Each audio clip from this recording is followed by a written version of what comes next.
Assalamualaikum warahmatullahi wabarakatuh. Perkenalkan, nama saya Aldino.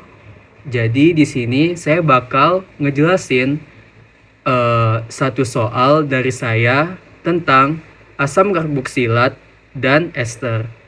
Nah, sebelum itu saya ingin menjelaskan sedikit perbedaan dari asam karboksilat dan ester.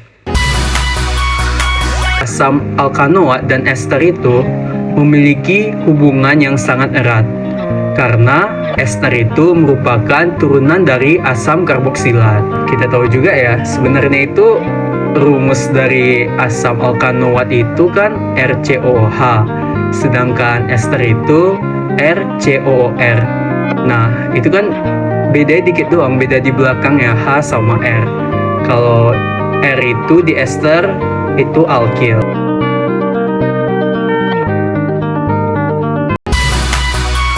Nah, yang pertama itu perbedaannya adalah asam karboksilat itu dapat memerahkan lakmus biru, sedangkan ester itu netral. Maksudnya netral itu simpelnya itu dia nggak bisa ngubah-ngubah warna gitu. Nah, terus perbedaan kedua, asam karboksilat itu memiliki titik didih dan titik beku yang lebih tinggi dibandingkan ester. Sedangkan ester itu kebalikannya, yaitu titik didih dan titik beku lebih rendah dibandingkan asam karboksilat.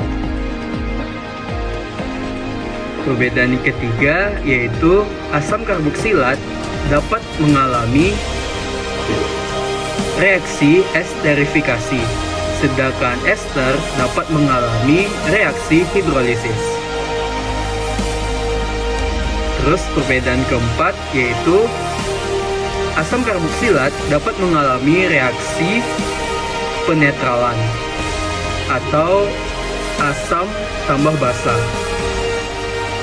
sedangkan ester dapat mengalami reaksi penyabunan atau sering disebut sponifikasi.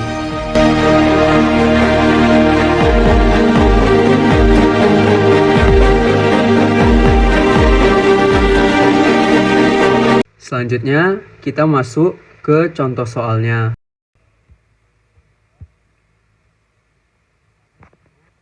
Jadi di sini kita disuruh untuk menyelesaikan soal. Ini adalah contoh soal dari asam karboksilat. Nah, di sini kita diminta untuk mencari nama senyawa dari gugus fungsi tersebut. Hal yang pertama dilakukan itu ialah kita mencari yang namanya rantai terpanjangnya. Nah, untuk penomoran, nomor 1 itu harus berawal dari C atau COOH. Nah, mulai nomor 1 itu harus dari sana.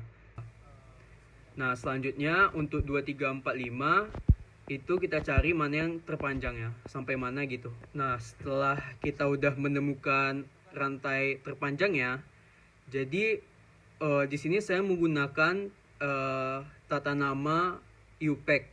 Jadi dia itu ada dua, IUPAC dan trivial. Di sini saya cuma menggunakan yang IUPAC. Nanti untuk penamanya di awal itu diberi kata asam dan di akhir itu diberi kata anoat.